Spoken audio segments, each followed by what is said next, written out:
حصل لي رفض في التاشيره. بعدين كلمت اهلي قلت لهم خلاص انا هسافر، وطلعت كل التاشيرات ووصلت تركيا. وصلت اسطنبول، قعدت في اسطنبول 8 ايام.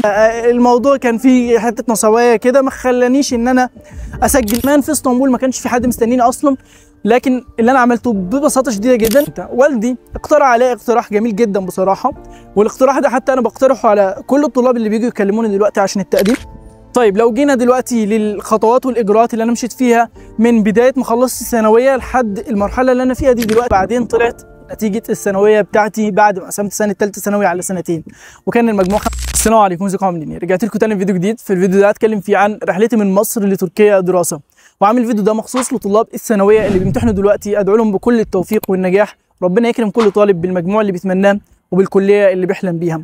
وعامل الفيديو ده مخصوص برضو عشان احكي لكم قصه طالب كان في الثانويه الازهريه، وكان قاسم سنه ثالثه ثانوي على سنتين، وفي النهايه جاب مجموع 75% ما يدخلهوش الكليه اللي بيحلم بيها في مصر، فاضطر ان هو ياخد خطوه الغربه والسفر للدراسه بره مصر. هتكلم في الفيديو ده برضو عن المراحل والخطوات اللي انا مشيت فيها كلها للدراسه في تركيا لحد المرحله اللي انا فيها دي دلوقتي.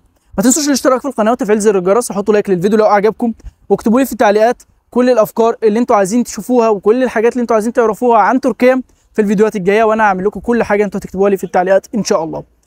طيب اول حاجه، فكره الغربه اصلا او الدراسه بره مصر هي كانت جت منين او بدات معايا ازاي؟ انا لما بدات ثالثه ثانوي مباشره خدت قرار ان انا مش هينفع اكمل جامعه في مصر. خدت القرار ده كده لوحدي، قلت لا انا بعد الثانويه لازم اكمل حياتي بره مصر، لانه كان عندي وقتها اقتناع ان الغربه مدرسه، وانا لازم اتعلم من المدرسه بتاعت الغربه دي، لان طول ما انا قاعد وسط اهلي وسط اصحابي وسط احبابي كلهم، اي مشكله تحصل لي بنحلها مع بعض، اي صعوبات اي حاجات اي مراحل بنتخطاها مع بعض، انا مش هتعلم اي حاجه من الحياه. كان عندي اقتناع ان عشان اتعلم الحياه والحياه تجهزني اصلا للمراحل الجايه كلها، فانا لازم اعيش الصعوبات لوحدي واتعلم احاول احل المشاكل بتاعتي برضو لوحدي. فخلاص خدت القرار في البدايه خالص في بدايه الثانويه، وبعدين طلعت نتيجه الثانويه بتاعتي بعد ما قسمت سنه ثالثه ثانوي على سنتين، وكان المجموع 75%، وانا كان حلمي ان انا ادرس برمجه او هندسه برمجيات. فالمجموع ده مستحيل يدخلني هندسه برمجيات في مصر، فكلمت اهلي قلت لهم خلاص انا هسافر ادرس بره مصر. طبعا ما كانش حد يعرف ان الفكره دي عندي اصلا من البدايه خالص، فكان الموضوع مفاجئ بالنسبه لهم، ما بين اسئله انت هتسافر فين، هتقعد فين، هتدرس ازاي، الاجراءات ازاي، المصاريف عامله ايه، فاسئله كتير جدا جدا جدا، ما بين ناس رافضه ناس مؤيده، او الاغلبيه رافضه اصلا. فالموضوع في الاخر برضو بايدك انت، والقرار بايدك انت. والدي اقترح عليا اقتراح جميل جدا بصراحه، والاقتراح ده حتى انا بقترحه على كل الطلاب اللي بيجوا يكلموني دلوقتي عشان التقديم. بالمناسبه برضو التقديم دلوقتي شغال على الجامعات الحكوميه، فاي حد عايزني اساعده في التقديم على الجامعات التركيه مع الترجمه والتوثيق لجميع المستندات، يقدر يبعت لي على رقم الواتساب اللي في وصف الفيديو، وكمان اللي هيظهر قدامكم على الشاشه. وانا ان شاء الله هحاول اساعدكم في التقديم على الجامعات هنا في تركيا وتحصلوا القبول اللي انتوا عايزينه ان شاء الله. فالاقتراح اللي اقترحه عليا والدي هو ان انا اعمل له ورقه اكتب فيها مقارنه بين لو انا كملت في مصر، او لو انا كملت في تركيا، او لو كملت في روسيا، لان وقتها كان عندي برضو فكره الدراسه في روسيا، وكان عندي برضو فكره كده ان احاول ادرس في اوروبا، فبرضو لو كملت دراستي في اوروبا. وطلب مني في الورقه دي اعمل له مقارنات بين تركيا، مصر، روسيا، اوروبا، من ناحيه الدين، من ناحيه الدراسه نفسها، من ناحيه المصاريف، من ناحيه اللغه، من ناحيه الشغل اثناء الدراسه، من ناحيه الشغل بعد الدراسه وبعد التخرج. من كل النواحي دي كلها عملت مقارنه، وطلع الكسبان في المقارنه دي تركيا. وطبعا هو تركيا ليه؟ يعني انا برضو هجاوب على السؤال ده، انا ليه جيت درست هنا في تركيا، وايه الحاجات اللي رجحت تركيا على الدول دي كلها. فهتكلم برضو في النقطه دي كمان قدام شويه.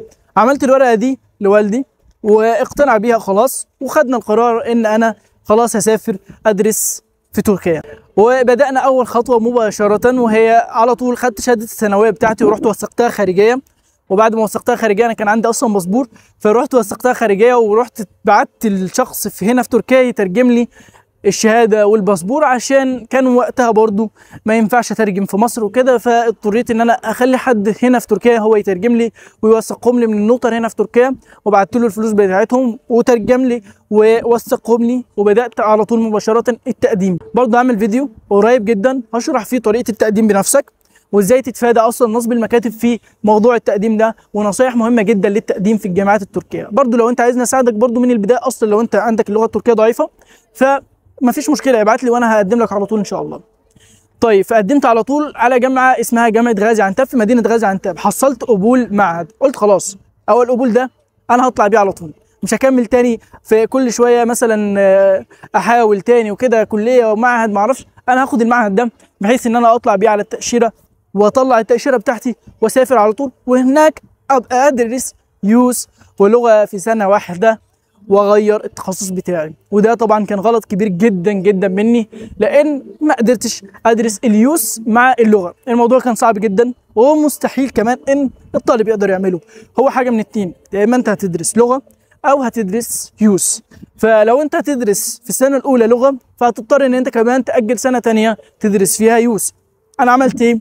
درست اول سنه لغه وخلاص، قلت مش هدرس يوس، وانا عندي مجموع 75%، لو جبت الكليه اللي هي هندسه برمجيات دي كان بها، ما جبتهاش فاحاول اجيب قبول مثلا في كليه او تخصص قريب من هندسه برمجيات او ليه اي علاقه بالهندسه.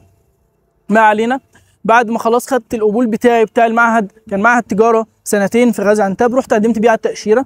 التاشيره ما جاش منها رد لمده 45 يوم، قلت خلاص برضو مش هحاول تاني، وطلعت على طول سافرت عن طريق التأشيرة الإلكترونية السياحية. طلعتها أنا برضو لنفسي، وطلعت تأشيرة لعمان عشان كانوا لازم أسافر ترانزيت عشان أوصل تركيا، فطلعت تأشيرة عمان برضو السياحية برضو بنفسي، وحجزت تذاكر الطيران بتاعتي، وعملت فحص الكورونا، وجهزت الشنطة بتاعتي، وطلعت من مصر لعمان، وبعدين من عمان لتركيا، وطلعت كل التأشيرات ووصلت تركيا. وصلت اسطنبول، قعدت في اسطنبول 8 ايام، بعدين نزلت على مدينه غازي عنتاب. هناك ما كانش في حد مستنيني، وكمان في اسطنبول ما كانش في حد مستنيني اصلا.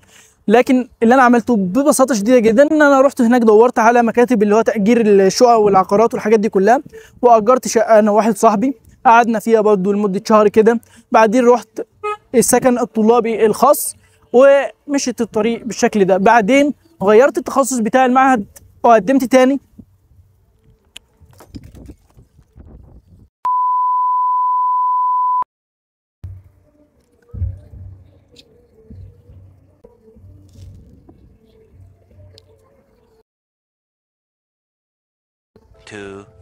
years later. وفي السكن الطلابي الخاص بدأت معايا رحلة تعلم اللغة التركية على أصولها وأساسها، لأن في شقة مع أصحاب مصريين عمرك في حياتك ما هتتعلم لغة تركية إطلاقا. فرحت هناك السكن الطلابي الخاص، اتعلمت من الشباب الأتراك اللغة التركية مع التواصل معاهم وكده، فالموضوع كان أسهل بكتير جدا. وهناك برضو قدمت على جامعة جديدة، وعشان أغير التخصص بتاعي من معهد تجارة لهندسة. اتقابلت في أكتر من جامعة، اتقابلت في جامعة اسكشهير عثمان غازي في كلية رياضيات وعلوم حاسب، هو التخصص اللي أنا كنت عايزه، لكن مع الأسف كان في أصدقاء ليا قالوا لي لا التخصص ده أنت هتطلع منه مدرس ما أعرفش كذا، فالموضوع كان فيه حتة نصوايا كده ما خلانيش إن أنا أسجل التسجيل النهائي فيها، وراح عليا القبول بتاعها. وكانت الجامعه اللي هي جامعه عثمان غازي اصلا كانت جامعه قويه جدا جدا هنا في تركيا، فالحمد لله برضو على كل حاجه، ممكن كان في خير او كان في شر الله اعلم، فالحمد لله على اللي احنا فيه ده دلوقتي. المهم اتقابلت في جامعه بلجيك اللي انا بصور منها دي دلوقتي في كليه هندسه كهرباء والكترون. قلت خلاص لان المجموع بتاعي مش هيجيب اصلا هندسه برمجيات، لان هندسه برمجيات عشان في طلاب كتير جدا بيسالوني بيجوا يكلموني يقولوا لي احنا عايزين ندرس هندسه برمجيات في تركيا. بصوا يا شباب، هندسه كمبيوتر ممكن تتقبل فيها بمجموع بسيط عادي مفيش مشكله، لكن هندسه برمجيات صعب جدا القبول فيها بشهاده الثانويه بمجموع اقل من 94%، لان هندسه برمجيات بتدرس في تركيا في جامعات محدوده وعليها اقبال شديد جدا، فبالتالي بتشترط الجامعات يوس او سات عشان القبول في هندسه برمجيات. لكن هندسه كمبيوتر مختلفه خالص، لكن هندسه برمجيات لازم يكون معاك يوس او سات عشان تتقبل فيها او نسبه القبول بتاعتك تكون كبيره جدا.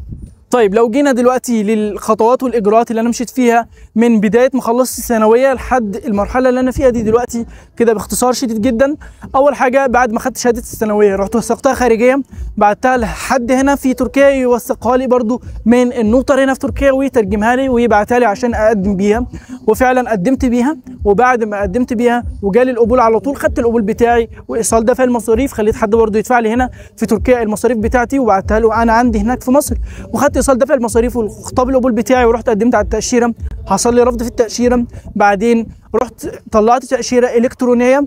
طبعا في مشكله دلوقتي في التاشيره الالكترونيه ان مش كل الجامعات هنا او مش كل المدن بتسمح للطلاب انهم يطلعوا اقامه طلابيه على التاشيره الالكترونيه، فلازم لو انت بتقدم لوحدك او بتقدم مع حد خليه يتاكد من المدينه اللي انت مقبول فيها اذا كانت بتقبل تاشيره الكترونيه للاقامه الطلابيه او لا قبل ما تيجي، عشان ما تخسرش نفسك فلوس على الفاضي وتقعد 30 يوم بس هنا في تركيا وتضطر ان انت ترجع تاني.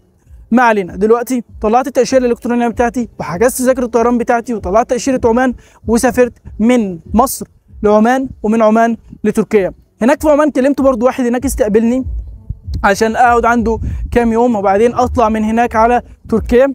وبعدين جيت تركيا، ما كلمتش حد خالص في اسطنبول او ما كلمتش حد خالص في تركيا، نزلت في اسطنبول على طول، قعدت هناك 8 ايام. رحت للشخص كده كان في شيرين افلر، كلمته انا عايز اقعد باليوم وكده، فقعدت هناك 8 ايام كده باليوم. وبعدين على طول كان في واحد صاحبي جاي من مصر استنيته ورحنا مع بعض غازي عنتاب، اجرنا شقه قعدنا في الشقه دي شهر. بعدين انا نقلت للسكن الطلابي الخاص هناك، ومن هناك بدات رحله تعلم اللغه التركيه بتاعتي.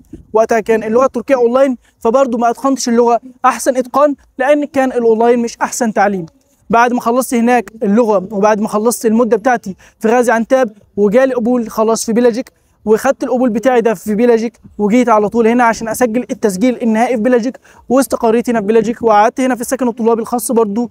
وفي الاجراءات دي كلها كان يتخللهم ويتوسطهم برضو اللي هو اجراء الاقامه. عملت برضو الاقامه، كان موضوع الاقامه ده بسيط جدا جدا، هو عقد واثبات قيد من الجامعه وصور شخصيه وما اعرفش تامين وضريبه الاقامه وبس كده. عملت برضو الاقامه بتاعتي والحمد لله انا دلوقتي في تانية كليه لسه مخلصها، هخش تالتة كليه ان شاء الله. دي كانت الاجراءات بسيطه جدا. طريقه التقديم برضو بسيطه جدا مش صعبه، لكن الفكره ان انت عشان تقدم بنفسك فانت محتاج بس يكون عندك لغه تركيه، وكمان تكون متابع الجامعات امتى بتفتح امتى بتقفل، مواعيد التثبيت بتاعها، مواعيد النتائج بتاعتها، التسجيل النهائي بيتم ازاي، مين اللي هيسجلك التسجيل النهائي. فالحاجات دي كلها عشان ما تتوهش فيها ابعت لي انا وانا هساعدك فيها ان شاء الله، من بدايه الترجمه والتوثيق لحد ما تيجي هنا تركيا ان شاء الله هكون جنبك وهكون بساعدك في كل الاجراءات والخطوات بتاعتك ان شاء الله. نستنى الاذان يأذن بس خالص. في هوا شديد جدا، تليفوني وقع، خايف يقع مره ثانيه. طيب ليه اخترت تركيا دراسه؟ ليه ما كانش مثلا روسيا؟ ليه ما كانش مثلا ان انا اكمل في مصر؟ ليه ما كانش اتحاد اوروبي؟ ليه ما كانتش الحاجات دي؟